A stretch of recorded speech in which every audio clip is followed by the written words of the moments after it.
Hello, friends. Good news. The hiatus is over. Welcome back. We have a whole new episode of the Star Wars universe. Hold up. That's not how it's going to go anymore. We got something new for you guys. I apologize. That is correct. We are now the Star Wars Generations podcast. We're doing that because, as you just heard the voice of Erin McGowan, the child who I found in middle school who wants to talk about Star Wars with me, she's actually 21. She's not a complete child, but she's brought in another person who is of a younger generation to Star Wars than myself, Alex Kormann. You've heard both of them on a lot of coverage. Well, depending on whether the strike has ended, you might not have heard Alex yet, because Alex has been on our coverage of the Ahsoka podcast that we're not releasing until after the strike. But Alex is going to be another co-host of this podcast. I'm really excited. Some of the things that I've been enjoying most and that I've been hearing from the fans that have been the most fun is getting to hear just different perspectives on what Star Wars is all about. And so today we're kind of going to go all introduce ourselves to you and talk to you about what this new direction for the podcast is going to be like and what you're going to be able to expect. So most of you have heard my voice before, but I'm as long as Erin and Alex have done some social media work to get new people in, because again, they're supposed to understand this stuff better than I. Although my attempting to email Erin to things has told me that she probably doesn't understand technology very well. But we're going to see what happens. But the point is, for those who don't know me, my name is Matthew Fox, they, them pronouns. I have been a Star Wars fan, according to my mother, since before I was born. She went to go see the original A New Hope in 1977 when it was in the theaters, when she was about 6 months pregnant with me. And according to her, I reacted quite a bit. You know, this is probably the story that mothers tell. But since I was 4, I do not remember a time when I had not seen A New Hope. It was my babysitter growing up. If my mother wanted to go out to the store or something and she needed me to not get in any trouble, she would pop the Betamax, yes, that's how old I am, a Betamax tape into the player and put on A New Hope, and I would watch it. The way this means nothing to Alex and I. But please continue. Yeah, please go off. Betamax was something like VHS. It was another kind of rough. Okay. A VCR. Yeah. Oh my God, I feel old. Anyway, it's a teaching podcast. Exactly. But yeah, I've been a lover of Star Wars ever since. I have, gone through ups and downs. As I will admit many times, I'm not the biggest fan of the prequels, but the Clone Wars really taught me to love them all over again. And I've learned quite a bit from talking to fans like Erin and Alex, who grew up with the Clone Wars, who grew up with some of this stuff and experienced it through very different eyes than I. And so I'm really excited to get to talk to you all. I think my favorite piece of Star Wars media changes from time to time. It's probably either A New Hope or The Last Jedi. So I've already just started some angry emails, but we'll see where that goes.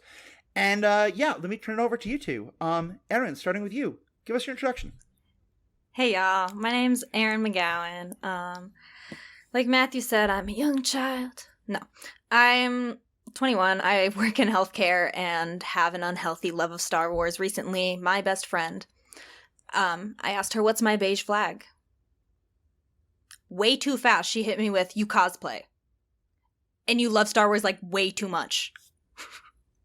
And so I think that's just, like, a good description of me. Mm-hmm. I do cosplay. I'm a cosplayer.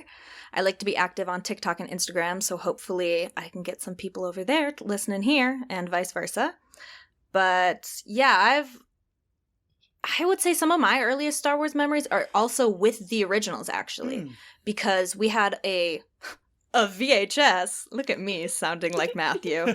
We had a VHS at our lake cabin, and anytime it rained, we would just watch A New Hope or any of the movies, but typically A New Hope, because I was like, we'll start from the start, thinking that we'd watch an entire trilogy while we're at the cabin, but then the moment the rain stops, you go back outside. Of course. Anyways. So yeah, I actually really grew up on those originals, and I remember like stealing them from our cabin and taking them home. And then as soon as I was old enough to have a library card, I was renting out the prequels to watch like with my family, but they wouldn't let me watch episode 3 for a long time. Mm-hmm. They were like, that one's PG-13, too serious, too scary, no Jar Jar, not for you. Which, I mean, Jar Jar's still there, I'm pretty sure, but he just becomes a war criminal, but yeah. He's a war criminal in episode 2 as well. Yeah, that's fair. Yeah. That's fair. Either way, in summation, my true love lies in the Clone Wars and Ahsoka Tano.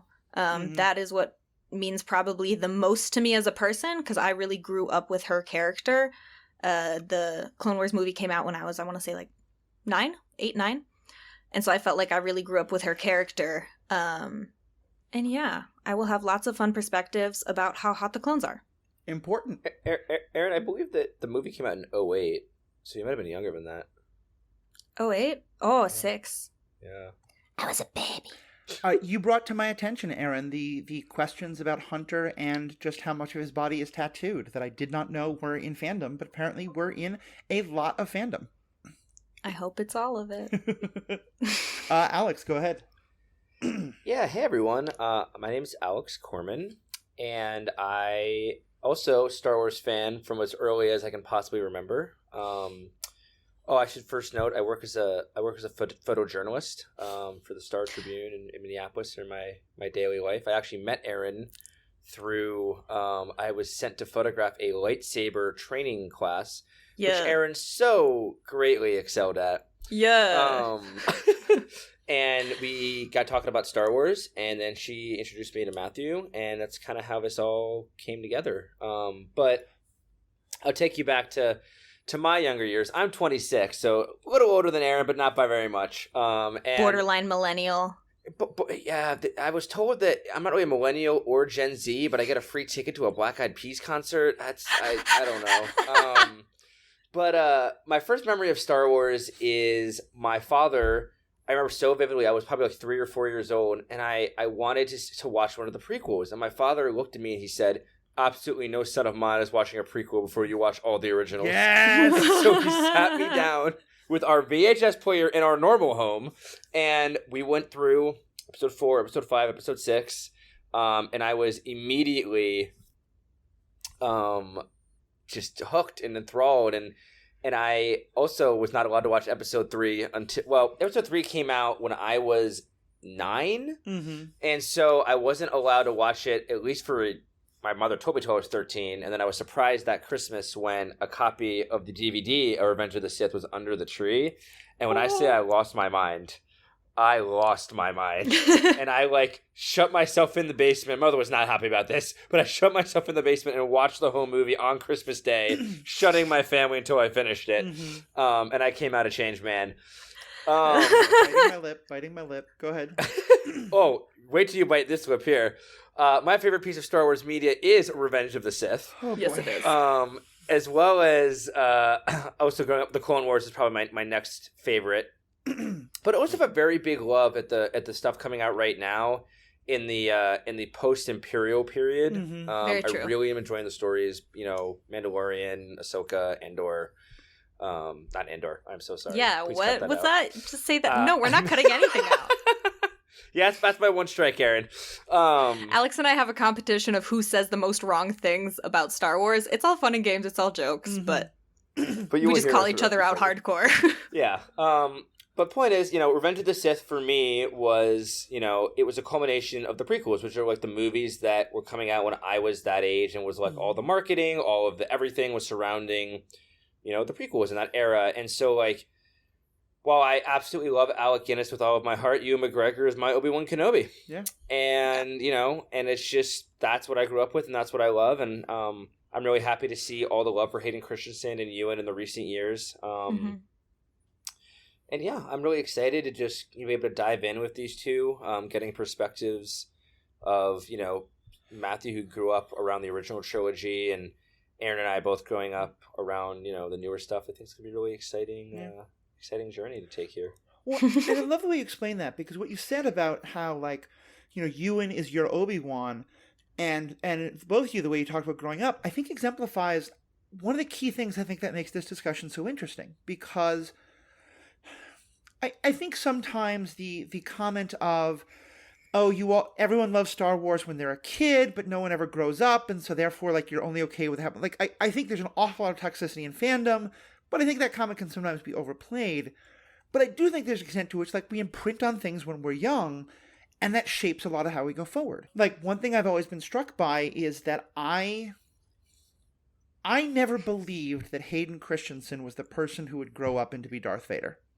And I've always wondered about that because honestly, when younger fans started talking about that, because most people in my generation agreed, I was baffled when I heard people say they liked Hayden Christensen. I was like, how could that possibly be?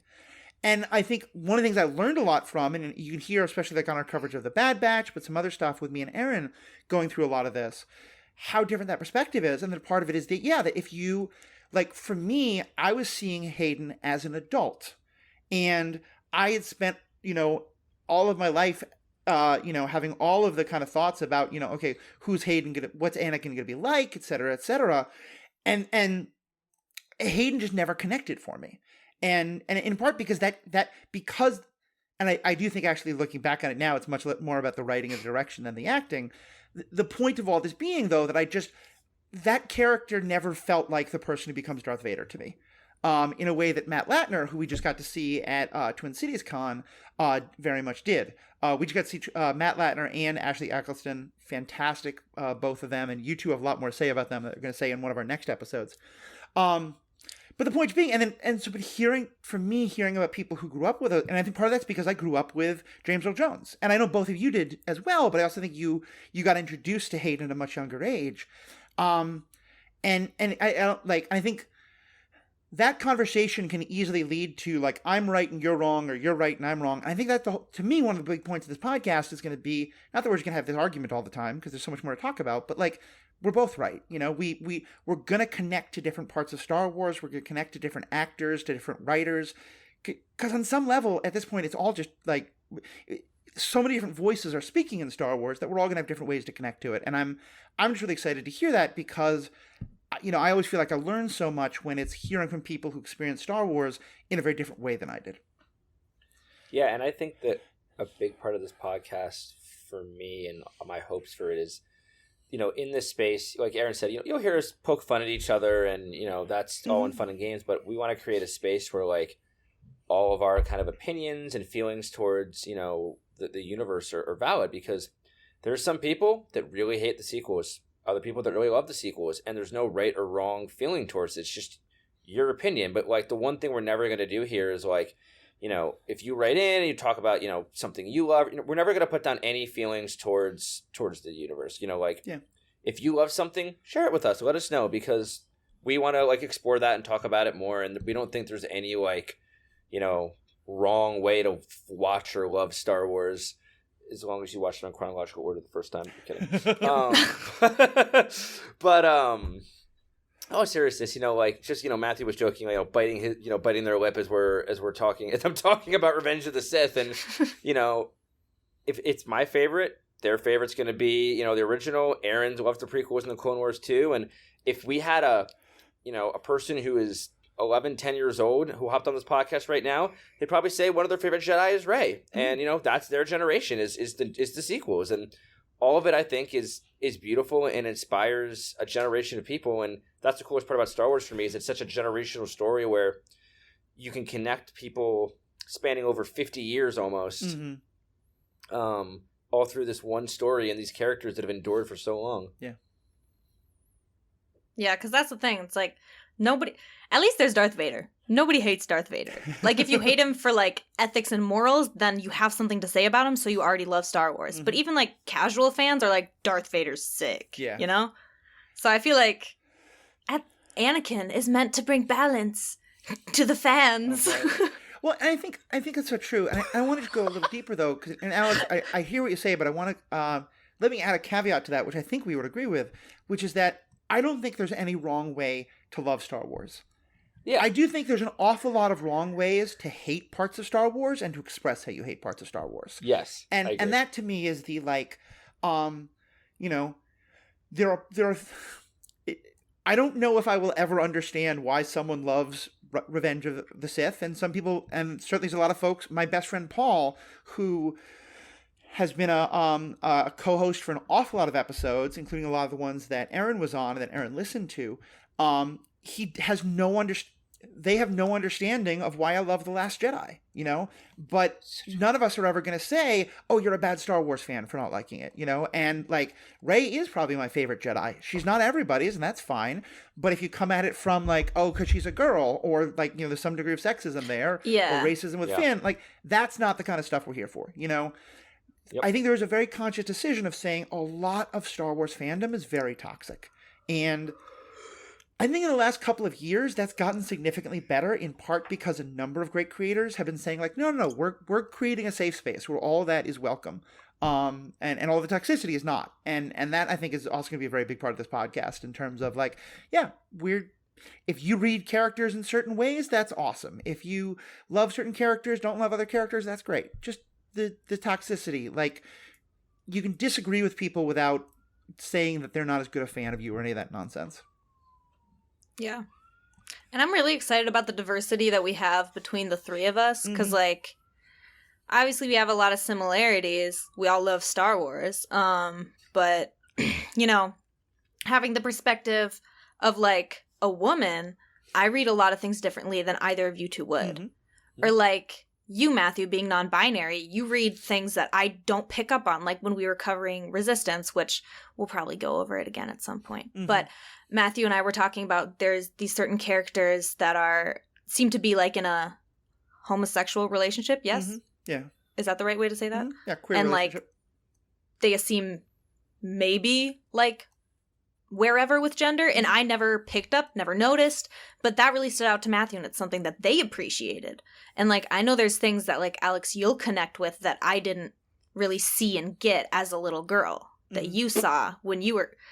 Don't laugh at me. Guys, I'm so excited for me to figure out how to get this video up and running, because I'm going to start posting videos along with the podcast for you guys to all see the bullshit Alex does. We're going to have TikTok. Excuse me, I'm just laughing at the things you say. I also should comment. I do nothing. I run a G-rated show in my frame here. Well, I do want to comment that there's a certain word that Erin used that was not beeped out this time, because we are not going to try and be quite as family friendly this time around. You know, certainly, everyone is welcome to listen, but we're on those podcasting apps that designate, you know, where you have to say we're using, you know, adult language so that, parents can limit what their kids listen to and the like, that will be the case. In the past, we'd always try to keep it super family friendly. This is going to be a little more like we're a bunch of adults talking about it. Erin just became an adult, so we're celebrating that by letting her sit at the grown-ups table with the rest of us.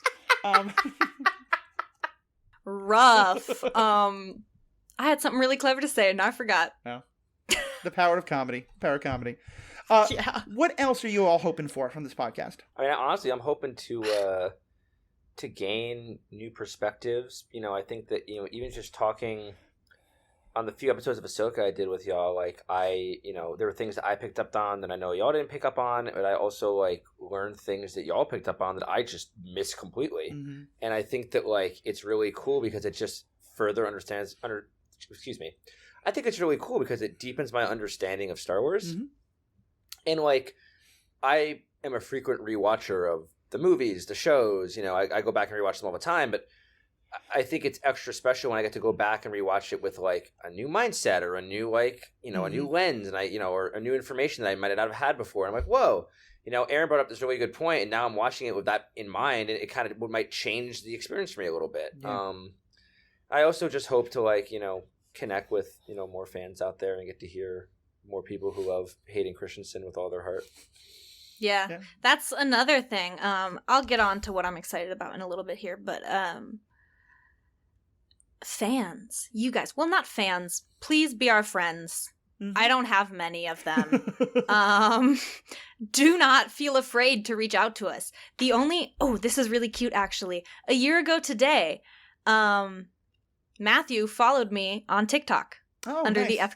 the Ethical Panda, and it was before I was ever on the show, but I had sent in an email asking to be on the show that Matthew I thought had ignored, but when I later found out was just lost in an inbox that they forgot they had. So yeah, a year ago today, I was a fan talking about my favorite Star Wars podcast, and how excited I was that, like, you know, they followed me. Mm-hmm. And now here I am. Yeah. Taking a third of that podcast into my custody. There you are. Taking a third of the work and responsibility too. Yeah.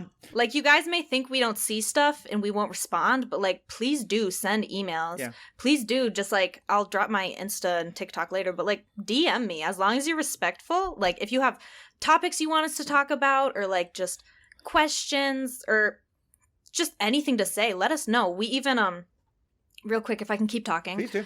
We just had a Comic-Con this last weekend called Twin Cities Con, where we all three of us went, and we got to meet in person. The three of us got some great photos where we all had lightsabers, and I thought it was a battle, so I was making an angry face, and the other two were smiling, because nobody cued me in. The battle came after, and I won. Whatever. You're a Shin lookalike, so you look like Shin. Yeah, sure. But yeah, the day before, I had joined Alex in what was the panel, Alex? The Clone Wars panel? Naruto? I'm sorry, say that again? Naruto? The Naruto panel? Yeah.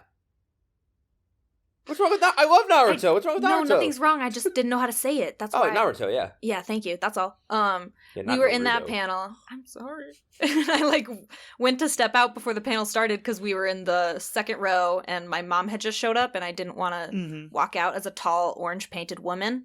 And I step out of the seats and this, like, woman stands up and looks at me and she goes, "Are you Erin?"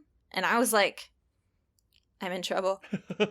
I'm like, why is an adult talking to me? Why do you know my name? What did I do wrong? But I was like, yes. And she was like, oh my gosh, like, I listened to you on the podcast. Like, I love you so much. I was like, what? That's so awesome. Like, the fact that Alex and I were sitting behind them and she just happened to recognize my voice and then said hi. I got to meet her husband. Their names are, oh, actually, I don't know if they want me to drop their names, but very sweet couple. I ran into them later in the weekend. I was in a different cosplay, and the woman ran up and was like, "Oh, let me take a picture." I was with a Kylo Ren, and I was a zombie Twi'lek. Nice. And she took a picture, and I was like, "Hey, how's it going? Like, I know you." And that was just it was a really fun experience. So please do reach out. And I have a lot to say about that. First, I just want to clarify something. When Erin says she was orange painted, that was not a tanning bed disaster. That was part of the Ahsoka cosplay she was wearing that day. Just yikes. But yeah, no.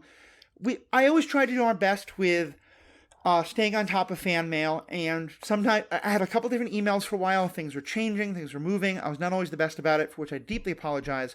And this time, so we're going to have a lot more things a lot easier to set up. First of all, there will always be the Ethical Panda email, which I'm going to give both Erin and Alex access to. And so all three of us can see that. Because this is now part of the True Story FM's family of podcasts, we are on the True Story FM Discord.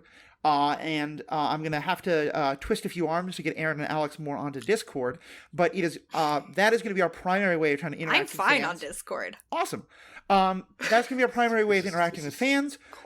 We'll also have a Twitter and an Instagram account specifically for this podcast, Star Wars Generations. I haven't yet figured out exactly what those are going to be, but they will be in the show notes. So ways to contact us will be in the show notes, and that's for the podcast itself as well as all of us individually. I very much agree with both of them. The fan interaction is great. I love when fans say hello to me. I've definitely had that happen at like Magic Cons and other things like that. I even had it once at a political rally, which was kind of awesome. Whoa.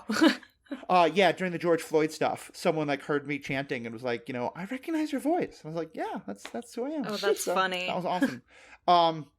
That is cool. So yeah, I think fan interaction definitely is a thing there. Let's talk about ourselves a little bit more as fans. We've talked about sort of what most got us in. Alex, starting with you, an alien comes down from space and says, I have heard about this Star Wars thing, but I know nothing about it. What's the one thing of if I only have like 2 or 3 hours, what's the one thing I should watch that is just the best part of Star Wars, or the thing that will the thing every person should watch? You really just... This is such a big question. Matthew did not give me this question ahead of time, so in real time, You only have 2 to 3 hours. Let me actually change that, because I realize if they know the basics of Star Wars, but they're like, what's the one thing I should watch so that way I've always watched that and like I know this thing. I mean, selfishly, I would say Revenge of the Sith. Yes. For me, the reason I say that for me is that, from my perspective, The Empire Strikes Back is probably the most complete of the Star Wars films, and I also would highly recommend that one if they only had 2-3 hours, because it really does, it tells a complete story, introduces some of the best characters, has one of the better lightsaber fights. But for me, I have watched Revenge of the Sith so many times, I pretty much have every piece of dialogue memorized, and I think I love it so much because it bridges, the prequels and the original trilogy, which again, when I was growing up, that was all that existed. And so if someone has the basics down, to me, that movie really kind of brings everything together, and you get a little bit of everything. I mean, you get Darth Vader, you get Anakin, you get, a great fight. I mean, I think the best opening of any Star Wars film is the battle over Coruscant, and just the amazing space battle you get there.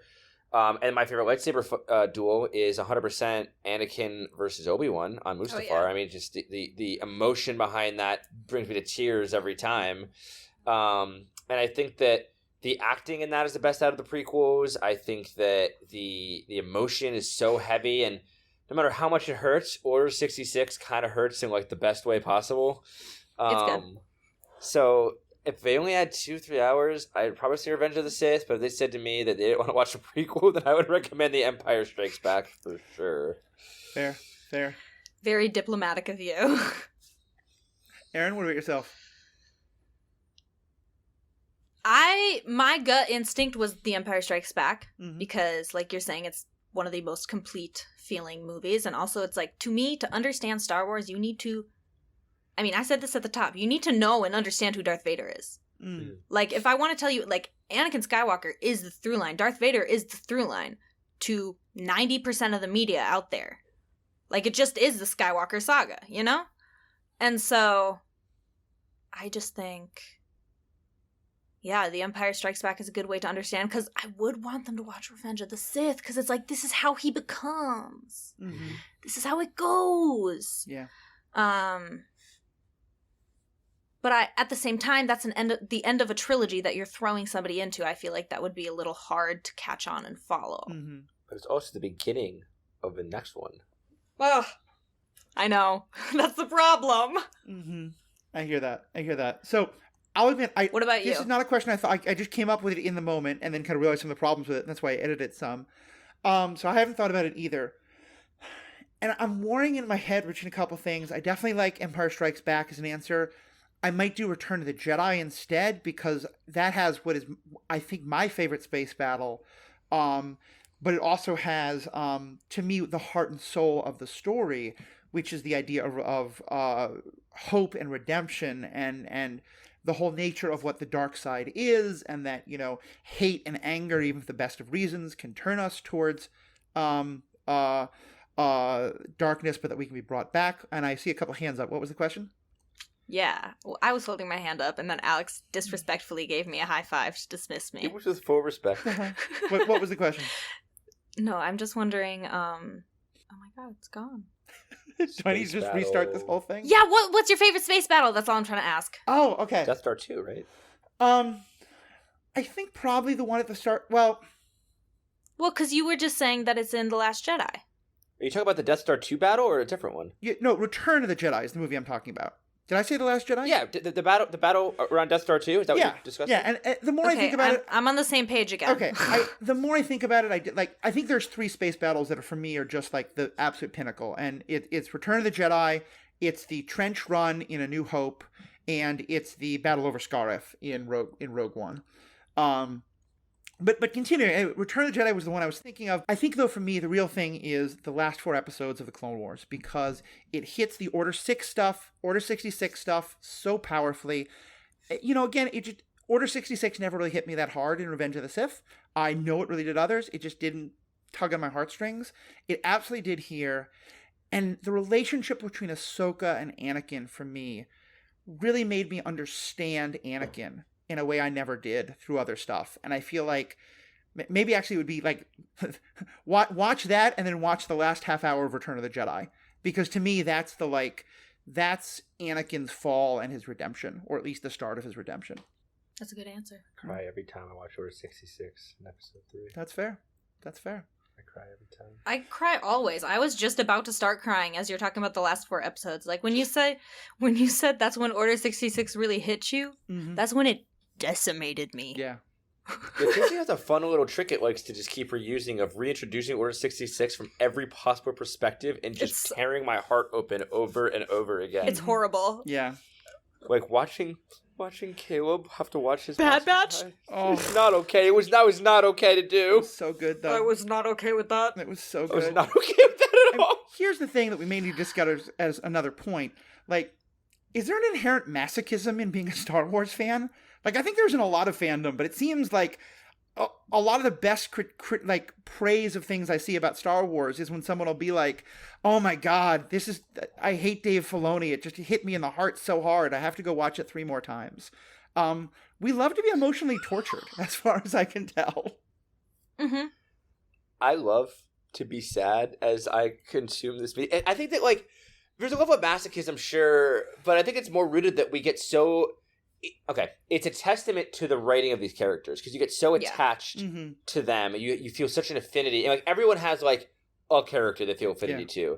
I mean, I know Aaron loves Ahsoka. I talk about Anakin over and over again, but Obi-Wan is like my love of my life. And Matthew, would your favorite Jedi be Luke or Rey? Or I think it's probably Rey. Rey. And there are sad moments with all of these people. You know, I think that, of course, out of the 3, only mine dies on screen so far, but Thank God. but I think that like you get attached to these characters, and then between the 9 movies, almost every main character eventually meets some sort of end. Not all of them, but a lot of them, and so there's inherent like just pain built in, but the pain is never final and sad. Like you feel it, and they let you feel it. But there's always a twinge of hope with it. Always like next person up, next generation. You know, like. Obi-Wan dies, and it's up to you now, Luke. And well, what I kind of sorry. No, you go. What I kind of think, because we're all just kind of going around this idea of like Star Wars is about hope. Yeah. Yep. And the thing is that you need to have darkness and like the most dire circumstances to have hope. Yeah. So then every single character we're going to connect to and love has to be emotionally tortured and destroyed and be pushed into the tightest corner of their life to find that hope. Spoke like a true Jedi. Yeah. Thank you. There's a weird connection, but you know, I've never really put this together till now. In Greek mythology, when Pandora opens her box and releases all the problems into the world, the last thing to come out of that box is hope. And part of it is because if you're in utopia, there is no hope because you're not hoping for anything to get better. You don't need it. Yeah, exactly. No, I really like that. And it's nice because that carries through to life so much because it's such, at least for me, where my mental state is. And I think it's pretty much just a human thing to feel like things are so bad for me. Like life is so bad. Like there's always like something going on stressing me out, you know? And like we all need hope at all times. Like the way to get us connect emotionally to what's on screen is to show us the most drastic things, when really it's the same kind of ebbs and flows of like depression or anxiety that people have, or just like feeling overwhelmed by life. And then it's like you find something that like makes it better, and then you go on from there. Yes, Alex? Actually, if it's all right, Matthew, I'd like to ask a question to the two of you real quick. Sure. Yeah. Any piece of the Star Wars universe, what one moment do you think is the one that pulled at your heartstrings the most? You can think for a second. Just like one. I know there's a lot, but if you had to pick one for you personally, just really just hate you extra hard. I know mine. Go ahead. Go ahead. I'm gonna cry. It's Ahsoka wiping the tear off of Rex's face during Order 66. Like, damn, that shit wrecks me. Yeah. I'm going to cheat and say 2, and they're both in animation. You have to think of one too, Alex. Actually, they're both in Rebels. I think of it. The first is Obi-Wan embracing Maul after he kills him. It was just, I mean, if you're anywhere on the internet, you've heard all the discussion, especially from Sam Witwer, the voice actor who played Maul, about what everything that scene means. But the fact that this person he killed Obi-Wan's mentor. He has threatened so many of the people who are most important to Obi-Wan. He's been hunting Obi-Wan all of his life. And he killed Satine. He killed Satine, the love of Obi-Wan's life. I mean, the two, and he threatened Luke at one point. And that Obi-Wan embraces him when he dies. And I mean, a lot of shippers love that moment. I'm not even going for that perspective, but you certainly can. But I just mean in terms of like there's sympathy towards him, and because Maul talks about like how the Emperor destroyed them, and that he in that moment Maul finally believes that what Obi-Wan is doing on this planet Tatooine might lead to the destruction of the Emperor, and Obi-Wan sympathizes with him, and so that moment really hit me. And the other, and this is probably why Matt Latner is and always will be my Anakin, because this is the moment for me that first comes to mind when I think of Anakin's fall. And I can't remember the exact episode, but it's in the Clone Wars. And Obi-Wan and Satine have captured this separatist general and they're in a situation where, like, I don't remember the details, but like they're talking about how they're in this horrible situation because they can't let him live, because if they let him live, like some terrible thing will happen. He's going to blow up the ship. That's it. Thank you. He has a little detonator in his hand. He's going to blow up the ship. That's it, exactly. But they also can't bring themselves to kill him when he's helpless like that. And in the midst of the conversation, you just see a lightsaber go through him, and Anakin with this big smile on his face saying, "I got you, but I forget the exact words, but he's saying like, I'm here for you," as just a little bit of the dark side music plays. Mm. Because to me, it is that to me sold me on Anakin's fall to the dark side more than any other moment. And that's a story that I think that's the story that first connected me towards Star Wars, not even just Anakin specifically, but just the idea of how it is that we can think we're doing the right thing and still do so much horribleness in the world. But then in the end that you can change. So I think that would be my other moment. Also, what? Go ahead. Just gonna jump in there. It's season 2, episode 13, Voyage of Temptation. Thank you. Highly, highly recommend, you guys. Yeah, one of my favorite episodes of all Star Wars. It is a great episode. I love that episode. I also have 2, by the way. Sorry, I'm always gonna cheat, but one is an animation, and one's kind of a dark horse, I think. But yeah, go on. The first one is spoiler alert, I guess, but Kanan's sacrifice and death in Rebels. It's interesting because Kanan is really in visual media, his impact is limited to the Rebel series. Mm-hmm. But you watch him grow from this, in the very beginning, it's kind of just looking out for himself and his his close friends, and he's kind of forgotten a lot of the ways he was taught as a Jedi. But then as you progress through the story, he more and more embraces Jedi teachings and real, not like the way the Jedi had been when they eventually were destroyed, but like the root of them, like, paying attention to those around you, loving those around you. And in that moment, he doesn't only sacrifice himself to save his friends, but he sacrifices himself to basically stop the production of the TIE Defender, to save countless lives in the galaxy, to set up the rebellion with a chance. And the part that hits me the most is that, earlier in other episodes, he had said that the one thing he wishes for most is to see Hera, the love of his life, one more time. And in that moment, the Force literally intervenes and grants him sight for one last moment, so he could see Hera and Ezra, and he could have one final look at them before he goes. And it hits me so hard. The other one, which is a newer moment actually, is actually the live action, the Obi-Wan Kenobi series, when Anakin's mask breaks open, Vader's mask breaks open, and, Obi-Wan and Anakin have this conversation. And so in my love of Star Wars, the bond between Anakin and Obi-Wan is probably the most special thing to me. It's like this really beautiful, like, it's almost like a father and son and brother relationship at the same time. And there's just this bond of pure love for so long that, you know, no matter what Anakin's going through, no matter the darkness he feels, like he still feels this deep love and connection to Obi-Wan. Even through Revenge of the Sith, he's in so much pain at the concept of having to fight him until the dark side fully takes over. But, you know, in that moment, Obi-Wan had been dealing with a decade of guilt, and Anakin, for a second, looks up at him, and he says that, you know, the exact words, I'm pretty sure, you know, "I'm not your failure, Obi-Wan. Like, you didn't do this to me. Oh, God. I destroyed Anakin Skywalker." He, like, releases Obi-Wan of his guilt. It's almost like a split second that Anakin Skywalker takes back over before Vader returns, and you can hear the change in his voice and the anger and his hatred again. But it's just such an emotional moment to, like, it's also emotional in Rebels when you see his face under the mask, but in live action it just hit me a little differently because, you know, growing up with Ewan and Hayden, seeing the two of them together and hearing that it's like that last conversation that really let Obi-Wan know that Anakin is dead, Anakin is gone, this is what remains. Yeah.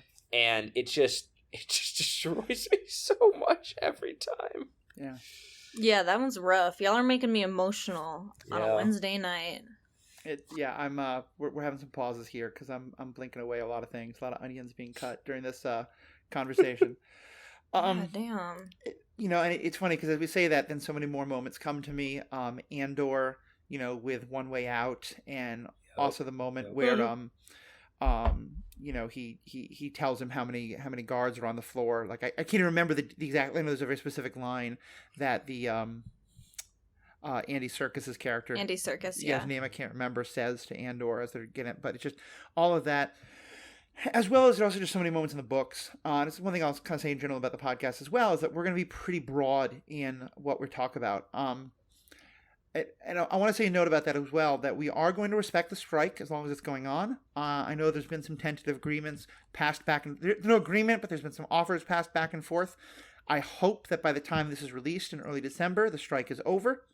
I don't think there's a way in Star Wars to just never talk about the stuff that is being struck right now, because it is important to know that with the writer's strike over, the animated content is no longer struck because the voice acting isn't part of the SAG. And SAG specifically, the Actors Union, has said they have no problem with people talking about animated work. So we're mostly going to, until the strike ends, we will mostly talk about the animated work as well as some other stuff. But we're going to mention the live action the way we have a lot today. But we'll also be talking about the books. We'll be talking about the video games. We'll be talking about cosplay communities. We'll be talking about all the ways that Star Wars touches us. Yeah. So let me ask one last question, and then we're going to get into our... Erin, go ahead. I have a question. Ms. McGowan in the back row. Thank you. What are you guys the most excited to cover here on this podcast? Or, like, what's something you're like, let's go. Like, I'm excited to do this now. The Mortis arc in Clone Wars. The Mortis arc. Alex wants Mortis arc. I have so many thoughts. I just recorded the episodes with Riki Hayashi on some of the last episodes in Rebels where the Mortis arc comes up. That episode will probably be live by the time... Well, it may go live a week after this one. But yeah, it brought up... I have so many complicated feelings about the Mortis arc, and my hope that it is going to be further explored. So I'm going to really look forward to exploring that one. It's just so silly to me that Dave Filoni came up with this idea in like 2010 for these 3 Force gods to exist, and now it has somehow successfully woven that thread into every aspect of the future Star Wars universe, including the dumped script for Episode 9 was going to end on Mortis. Yeah. Like they have committed to it, so I am ready to chat about that. I like it. Erin, what about you, Matthew? I think honestly it's the original movies because I'm really excited. I don't think the hate for the originals is anywhere near as bad as the hate for the prequels, but I do often hear younger fans kind of being very dismissive of the originals, and I know that's not the case for you all, but you're going to have a very different experience with the originals than I did, and I'm really curious to hear what that's like. As well as I'm curious to go back and look at them, like with so much more context that we have now. So I think that there's a couple of particular arcs in Clone Wars or in Rebels that I'm really excited for. There's 1 or 2 books that I'm really excited to look at hearing your feelings on. But I think, yeah, probably it's going to be those original movies. Yeah. As well as, I'll just say this, The World Between Worlds. Because I think World Between Worlds was just a plot device so that they have a reason to use Ahsoka in the future. But I'll be very curious to hear your thoughts on it when we get there. That's such a divisive topic, too. I have a friend who thinks it's the worst thing that has ever existed in Star Wars. Yeah, Riki and I went round and round on it in that same episode that'll be coming out soon. So it's very divisive. Yeah. Which, change of topic, but speaking on Riki, we are still going to be having tons of guests on. Yep. Mm-hmm. This podcast is not going to look like all three of us here always discussing every topic. Mm-hmm. Matthew has had this podcast, the Star Wars Universe podcast, for years. You know, Matthew's covered a lot of stuff. And so if there's stuff they don't really like or want to talk about, Alex and I will do it. Yeah. Or maybe both of you guys are deadly sick and I have to reach out, see if like Danielle's around to do an episode with me. It's just going to be here and there. We'll have guests still. Sometimes it'll be all three. Sometimes it'll be two of us, one of us and a guest. Without me. No. We will all be here for the Mortis. We'll all be here for the Mortis arc. Yep. That's true. All right. Well, Erin, you still got to answer your own question. I was hoping you wouldn't notice.